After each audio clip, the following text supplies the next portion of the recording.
Ambadou anga foli ni tanu be kata au bela jele bi amba jira wala ka fo minye malika gouvernement yi aye la nyini doke kritikalaw olu ka kunye kan oye munye ka laje minye apaisement du climat social no ye jamana ka laje abse ka basigi ka suma chugoya mina malika gouvernement ay wuli ka jodo ko la ka la nyini ko la o la nyini kera munye minye malika gouvernement yi anana laje mamunu be no lu be grève la no yanga magistrat no criticala uye olu ka grève min tumbe sena comme aw bela jele mba kalama ka fo la nyini kera malika ministre min be no ka ministre ya benendo anga soro busolima no ye bubuye ale ye u ka sara aya sezi o kora ye jumen u ka sara kuma bara minge ka se ka asara ka tige ambadiu anya ye ka fo ni ndogo kun nkonona na malika jamana kuntigi no ye El Hadji Ibrahim Boubacar Keita ibeka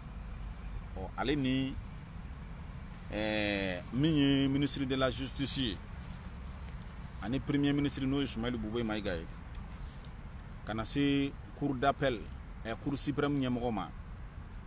ono ye tapili olu sigira ukumana ani malika jamana nyamogo ngambadu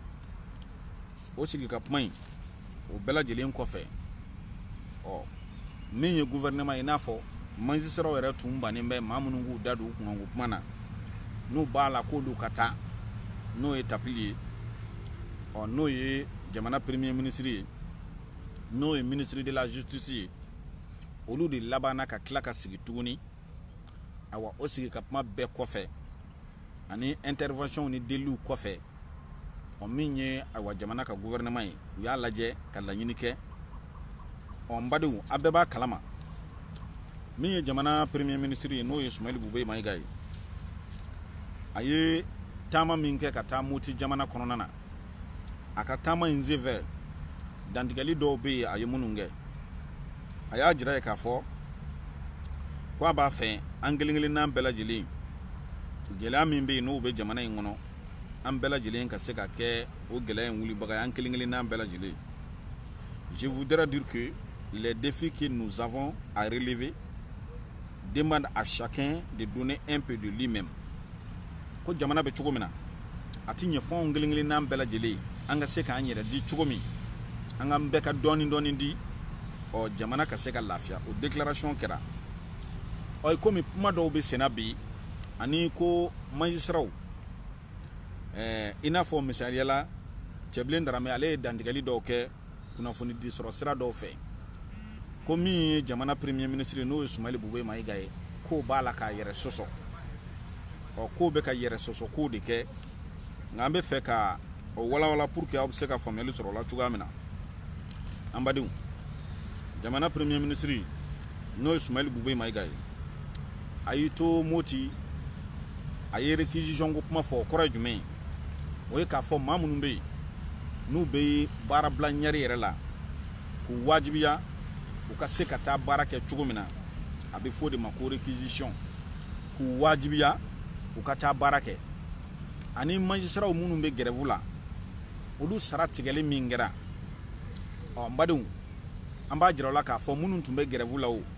munu tunde grève la o abela jelen sara de tigera barsabu sharia na be goshilike ati goshilike fangile bela jelen tun sara tigera ambadu anya fayna ngo service minimum o tun taka ke onga komi Cheblin Darame mino ka puma ka dandigali minge ina fo Ismaïl Bouboué Maïga aya jira ka fo ko réquisition ko ra jumenye ka juge réquisitionné o ko ra ka ta tribunalu la ka laje ka juju wajibiya u ka se ka barake chugoya mina Ismaïl Bouboué yo dantigali minge ka to moti ani juju sara min tumbe mois de septembre ani mois d'août o dili olu te nyogonye sirala o ni réquisition ku wajibiya ka ta barake anu sara dili olu te nyogonye sirala ambadun sara ndira mun kama Mali ka gouvernement ye nin sara indi mun de kama a y'a di maa minnu bɛ yen n'u bɛ nin grève in na n'i y'a ta k'a lajɛ i bɛna ye k'a fɔ nin ye u kalo damadɔ u bɛ grève la ɔ kalo saba ka s'o ma ninnu bɛ grève la ɔ gouvernement maa caman bɛ yen minnu ye wulikajɔ kɛ u ni nin maa ninnu ni ɲɔgɔn cɛ yalasa ayiwa jamana yɛrɛ bɛ se ka basigi diinɛ ɲɛmɔgɔw bɛ o la maa wɛrɛw bɛ o la hali an ka ɲamakalaw olu sen donna nin kuma in na kosɛbɛ an ka foli bɛ u bɛɛ lajɛlen ye ɔ yaasa gouvernement yɛrɛ maa minnu bɛ yen n'u ye surunalidon kɛ walima ka wuli ka jɔ ka taa ninnu lamɛn a ka dɔn k'a fɔ gouvernement yɛrɛ ka bonya bɛ olu yɔrɔ walima u bɛ maa lamɛn ɔ i n'a fɔ o maa ninnu fana caman o diinɛ ɲɛmɔgɔw o b'o la parti politique b'o la minnu bɛ yen n'olu bɛɛ lajɛlen wulila ka taa se an ka kiritigɛla ninnu ma ɔ ka taa u ka hakilinaw dɔn k'u kungilennaw dɔn ɔ an badenw an b'a jira la k'a fɔ nin lamɛnni bɛɛ lajɛlen kɔfɛ ani ka jamana sumaya barisabu jamana bɛɛ taabolo min na bi a dogolen tɛ maa si la ɔ jamana in bɛ se ka basigi cogo min na o la min ye kolosuma ni basigi ye ka se k'o la nati Mali ka gouvernement a nana sigi ka miiri kɛ k'a lajɛ ɔ min ye jamana ye bɛɛ lajɛlen ka dɔɔni k'a ko la barisabu jamana bɛ cogoya min na bi a ti ɲɛ fɛn min ye sigi ka kuma ye fo ka kɛ jamana kɔnɔ jamana kɔnɔdenw yɛrɛ dama ni ɲɔgɔn cɛ nin waati in na ɔ o la sisan k'a lajɛ min ye magistraw ye u ye waati min bila n'o ye kalo 2 in ye n'o kɛra grève la o sara k'a d'u ma ɔ ngo kɔrɔ tɛ k'a fɔ kalo wɛrɛ min bɛna o kalo wɛrɛ min bɛna ni magistraw n'u y'a kɛ k'u to grève la a bɛ tigɛ u sara la a bɛ bɔ u sara la mais laɲini ye mun ye laɲini tɛ dɔwɛrɛ ye an badenw jamana yɛrɛ a bɛ se ka kolosuma i komi bɛɛ b'a kalama k'a fɔ an bɛ don min na i komi bi min y'an ka magistraw ye u ka grève in senfɛ maa caman bɛ yen olu bɛ kasobon kɔnɔ nin wagati in na aw yɛrɛ b'a kalama min ye an ka tribunaliw ka grève kɛra sababu ye casier judiciaire ale sɔrɔ baliya n'i y'a jateminɛ ɔ min ye députéw ka kalata min tun bɛna kɛ o kalata yɛrɛ o bɔra a ma ɔ nka an badenw an ka tiɲɛ fɔ ɲɔgɔn ɲɛna tiɲɛ tɛ baden fɛn ye n'i y'a jateminɛ min ye bubu ye a nana sariya dɔ ta ka lɛtiri dɔ ci o lɛtiri in o cira jɔnni ma lɛtiri in an b'a kɔnɔ kuma kalan dans une correspondance adressée en septembre à la directrice des finances et du matériel du ministère de la Justice, les directeurs du budget, le ministre Boubou Cissé ordonne l'émission d'ordre des recettes sur les salaires des magistrats pour faire des grèves. Mbadi on kɔrɔ ye mun ye o b'a jira k'a fɔ grèvekɛla minnu bɛ yen n'u bɛ grève la Boubou Cissé a nana ŋaniya dɔ ta k'a fɔ grève fɛnɛ an badenw fɔ an k'o fɔ ɲɔgɔn ɲɛna barisabu Mali sariya bɛɛ sɛbɛnnen bɛ k'a ba ta ye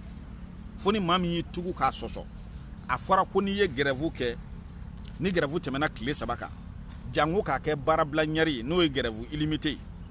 sariya ko k'i sara tigɛ Bubu ka kuma t'o ye dɛ sariya de y'a fɔ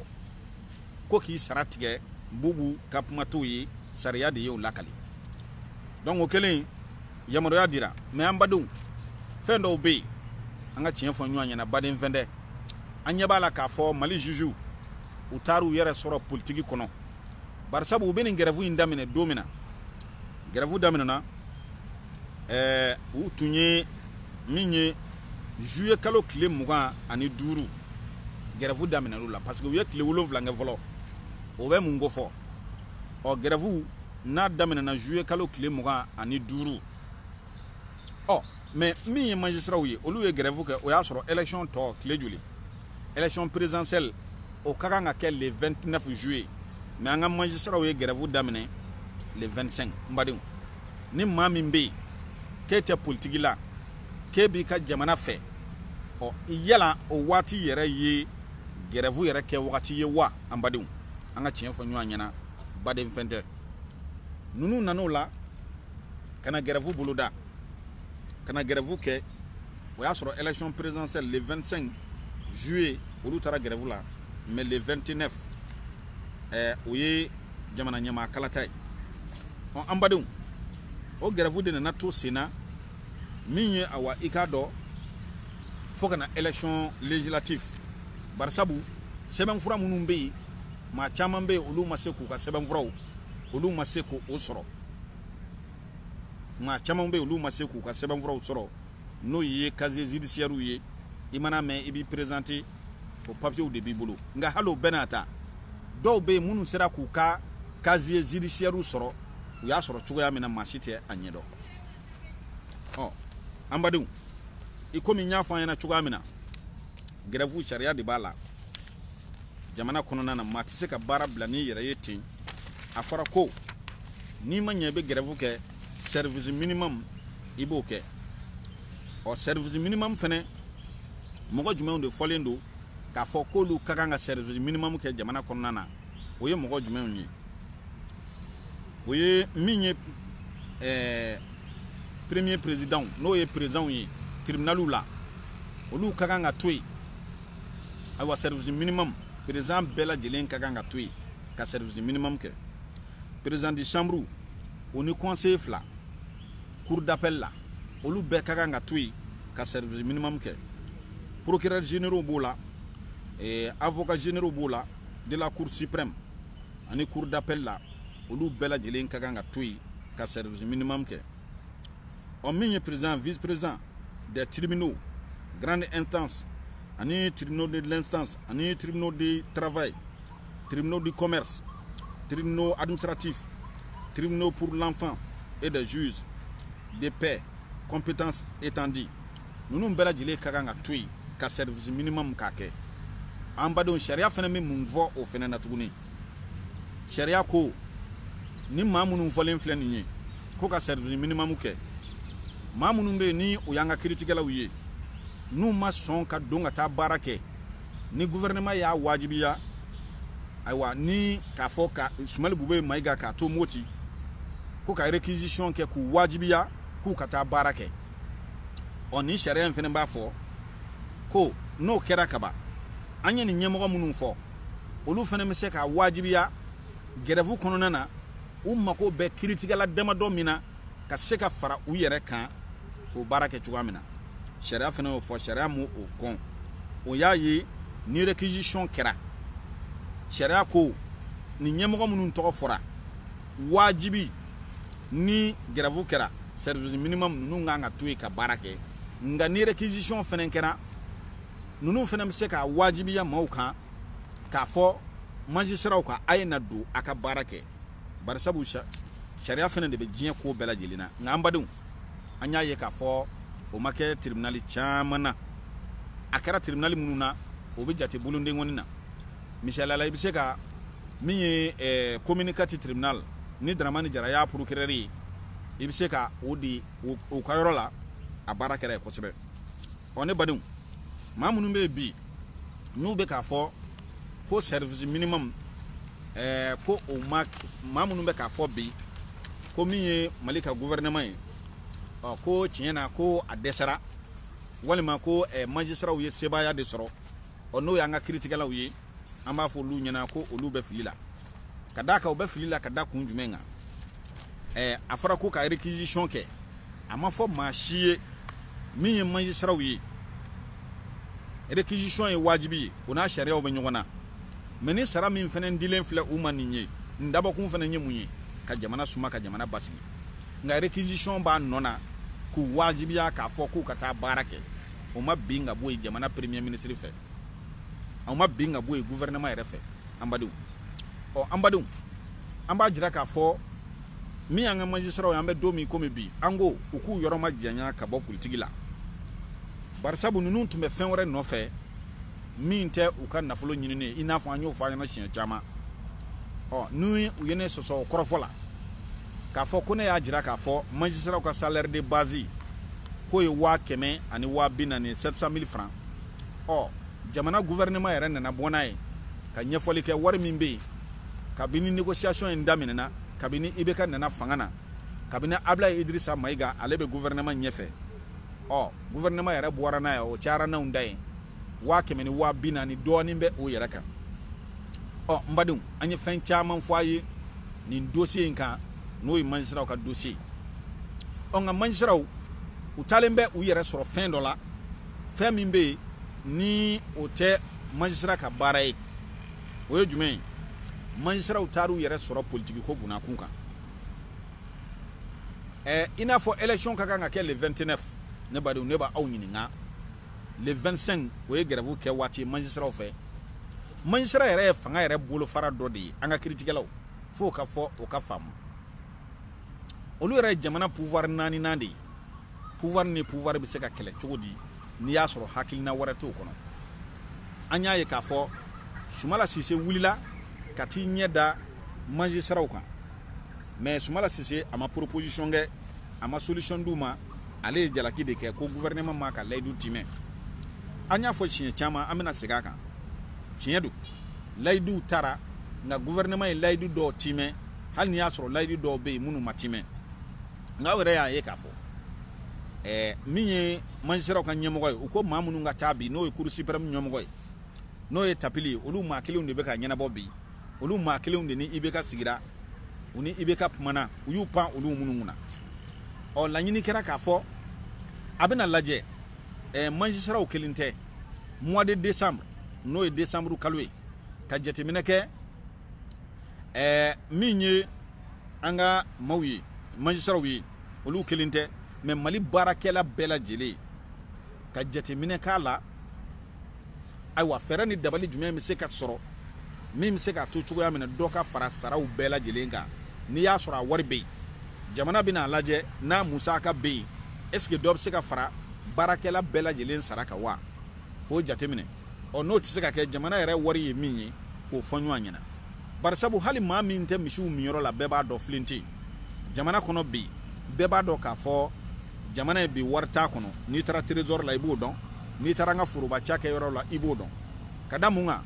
Mali yere bora ka election ke sisa min nyogoma deli ka ke anga jamana yere kono ya Mali yere ya ka Musa ka bo a yere kun jamana kono de nga wari uye Musa ka bo u yere kun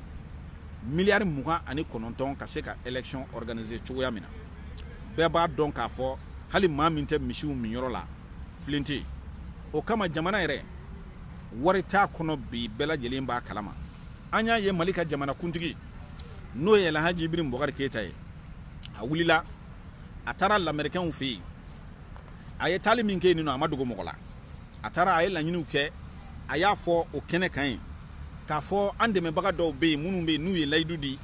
ko laydu chama matime barsabu bengan sebe min be ni bolu no blalala ka fo ko bengan yin ka lawale ya atseka ke ni Musa Kate no ye wari o bengan sebe mi ni bolo no blalula Algérie o tseka waleya ni warte o do de fene laydu di ka fo o bina wardi yasa o baraka ke chuya mina ambadu o ma do fene be ni no olu maseka o kuka o wari o maseka di ambe do mina ikomi bi jamana kuntigi yere dasera o ma ka fo tiere la o kala je ko waru di chuya mina ngo waru maseka di fanga tiye fo nyu anya na tiye te badin venyi ne badu mogo bi nyina fencha manko jamana be chuga mina bi wari ta kono bela jele bo kalama hali ni election min fleni 600 no ye député kalata législatif abwarama fanga sinama ton no ye opposition olu yere tunya fo ko ka abwama bela jele ba kalama wa be ya mefene election mbole ama ajara ma chama ide barsabu présidentiel min temena 600 no ye président kalata ma chama tumbe wari kunte olu kun ninga seka alu présenter wala maka campagne reke barsabu président kalata temena 600 président kalata temena be ya doka fo député chama be aywa ikado munu yere be feka ukambo warata chama ngu abwali mingra ma 600 abena mo chama ma munu yere be ambadum angana nyine jamana yere be tabulo mina bi fo mo ka nyini ka don ko jamana be tase minga bi ani jamana be jose minga nampmana ni jamana a sharia wo yemin fo a sebe fro wo yemin fo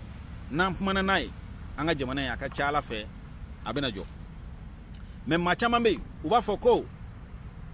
mi anga jamana yere no e Mali ko ministre ubi war dun k'u ti minɛ ka kiri jugement ti k'a la mais il faut que an ka tiɲɛ fɔ ɲɔgɔn ye tuma dɔ la tiɲɛ tɛ badenfɛn ye tiɲɛ ye jumɛn ye Mali yɛrɛ constitution kɔnɔ Mali constitution kɔnɔ a b'a kɔnɔ article 85 ko ka ministre to a ka baara la k'a to a ka fonction na ministre k'a to a ka baara la n'a ye fɛn o fɛn kɛ k'a to fonction in kɔnɔna na a bɛ yen o a tɛ yen sa o ko ministre a tɛ se ka kiri ɔ komi ani sisan cɛ démocratie yɛrɛ nani ani bi cɛ ɔ ne b'aw yɛrɛ ɲininka n badenw ministre joli de bɛ yen k'a to ministeriya la ni a fɔra ko a ye jamana foroba wari dun ɔ n'i y'a sɔrɔ a minɛna k'a kiri ɔ n'i y'a sɔrɔ a bɛ se ka o dɔw fɔ an ɲɛna an k'o ye k'a fɔ ministre dɔ a y'i to baara la a ye jamana foroba wari dun a minɛna k'a kiri bari sabu ni sariya ninnu caman bɛ yen u ka kan ka yɛlɛma wa Mali yɛrɛ système yɛrɛ de ka kan ka yɛlɛma yanni mɔgɔ min ka jigin bi yɔrɔ la i ka jigin i talo yɔrɔ la fɛn caman bɛ yen o bɛ Mali ka constitution kɔnɔ a ka kan ka yɛlɛma fɛn caman de bɛ Mali ka constitution kɔnɔ bi o ka kan ka yɛlɛma hali ministre min tun bɛ yen ni a hakili b'a la k'a fɔ waati dɔ la a taara député fɛ yen ko a ka juge min tun bɛ dugukolo ko kunna a tun bɛ parti min na o ye kodɛmu ye a tɔgɔ bɔra n kɔnɔ mais mɔgɔ caman bɛ yen min hakili b'a la député y'a wele ka na n'a ye assemblée nationale kɔnɔ a nana assemblée nationale kɔnɔ a ka kiriw u y'a daminɛ mais a ma se ka laban parce que fo sariya sunba yɛrɛ de ka yɛlɛma nka maa caman bɛ yen o bɛ nin kalama u b'u ɲɛ tugu nin kan ni politique mɔgɔ kumana an y'a ye sisan campagne kɛra mais campagne kɛra ni système ye bɛɛ b'a dɔn miliyari joli de bɔra sisan campagne kɛlaw fɛ k'a daminɛ majorité la ka na opposition na miliyari joli de bɔra miliyari hakɛ min bɔra bɛɛ b'a dɔn k'a fɔ jamana yɛrɛ sigilen bɛ kabini nin yɔrɔ de la jamana yɛrɛ sigilen bɛ fɛn min kan o ye namara ni ŋanamu ani yuruku ye jamana yɛrɛ sigilen b'o kan nin système ninnu n'u ma changer a ma ɲi dɛ an ka jamana kɔnɔ dɛ bi vidéo an bɛ Elhaji Ibrahim Boubacar Keita an y'a fɔ IBK n ko nin fanga in kɔnɔ an b'a dɛmɛ bari sabu an ye layidu ta k'a fɔ an b'a dɛmɛ mais an b'a dɛmɛ ni tiɲɛ ye an b'a dɛmɛ ni laadiriya ye ɔ dɛmɛ kɔrɔ tɛ an b'a ɲɛ tugu fɛn bɛɛ lajɛlen kan k'a fɔ ko a bɛɛ ka ɲi ayi an t'o kɛ Elhaji Ibrahim Boubacar Keita an y'a dɛmɛ mais an y'a dɛmɛ fɛn damadɔw de kama an y'a dɛmɛ mun kama lagosi cayara an ka jamana kɔnɔ an y'a dɛmɛ o kama an y'a dɛmɛ mun kama fanɛni banɛni cayara anw ka jamana in kɔnɔ yan kojugu ɔ n'a fɔra k'olu bɛɛ lajɛlen ka taga fara mɔgɔ min kan ka tila k'o tigi ta k'o sigi an ka jamana kɔnɔ yan ɔ n'o tun kɛra an ka jamana taafan foyi tun tɛna ye a la bilen o kama an y'a dɛmɛ ɔ mais an bɛ min ɲini jamana ɲɛmɔgɔ fɛ an y'o fɔ siɲɛ caman n'o ye Elhaji Ibrahim Boubacar Keita ye malidenw a tɛ se ka bɛɛ reçoit nka mɔgɔ dɔw bɛ yen a k'olu lamɛn a ka dayɛlɛ i n'a fɔ Amadu Tumani Ture tun bɛ dayɛlɛ cogoya min na a ka dayɛlɛ mɔgɔw ye maa minnu bɛ yen n'olu mago b'a la n'u bɛ fɛ ka kuma ɲɛnamaw fɔ a ye jamana jɔli la bɛɛ fana tɛ se ka don a kan nka a ka dayɛlɛ olu kelen-kelenninw ye i n'a fɔ Amadu Tumani Ture tun b'a kɛ cogoya min na munna an b'a fɔ n ko a ka dayɛlɛ olu ye min ye Maître Assane Bari ye ale tun bɛ parti min na o ye IDD o ɲɛmɔgɔ tun don mais a bɔra o la bi mais n'i y'a ta k'a lajɛ Assane Bari avocat belebele de don an ka jamana kɔnɔ yan ɔ hali maa minnu bɛ yen n'o ye jadisiw ye n'u bɛ minɛ an ka jamana kɔnɔ yan n'u minɛna a intervention caman bɛ yen Maître Assane Bari de b'a kɛ o ne badenw munna min ye Mali ka jamanakuntigi ye n'o ye Elhaji Ibrahim Boubacar Keita ye a mana kɛ cogo o cogo munna a tɛ se k'o bisimila ka reçoit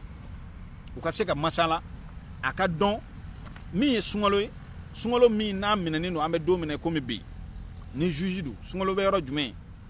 ɔ ale fana ale ka baara in senfɛ ɔ min ye maa minnu bɛ yen n'olu ye maa bamanciw ye diinɛ tɔgɔ la n'o ye jadisiw ye n'olu min minɛna ale bɛ intervention kɛ ɔ o bɛ kɛ ni jigiya minnu ye u ka se ka masala a ka dayɛlɛ maaw ye masalaw ka se ka kɛ cogoya min na an m'a fɔ n ko a ka bɛɛ lajɛlen reçoit nga ka dayele mɔgɔw ye an b'o de ɲini Elhaji Ibrim Boubacar Keita fɛ ne badenw n'i bɛ mɔgɔ dɛmɛ i b'a dɛmɛ tiɲɛ kan ni san 5 in kɔnɔ an seko ye min an b'a kɛ nka an badenw maa minnu bɛ yen ni an ka video minnu bɛ yen n'an b'a bila aw minnu b'a an encourager la ka an fo an ka foli ni tanu bɛ ka taa aw bɛɛ lajɛlen ye mɔgɔ minnu fana bɛ yen ni an ka video n'a bilala n'olu b'a partager an b'olu fana fo k'u waleɲuman dɔn mɔgɔ minnu fana bɛ yen an ka video yɛrɛ kuma dɔw la n'a bilala n'olu yɛrɛ b'u ta kɛ nɛni ye k'an b'u bɛɛ lajɛlen fo ko bɛɛ b'i ka baara la jamana in kɔnɔ yan ko bɛɛ ka tɛmɛ n'i ka baara ye o y'olu fana ka baara ye nka jamana in kɔni cogo o cogo kɔni an tɛna to abada maaw bolo maa minnu b'a fɛ ka jamana filenkolon ci ka jamana dakolon ci an ka foli bɛ aw bɛɛ lajɛlen ye an balimaw an b'a ɲini aw fɛ a ka nin partager kosɛbɛ video in yaasa faamuyali bɛ se ka sɔrɔ a la cogoya min na hakɛto bɛ Nasara Mamadu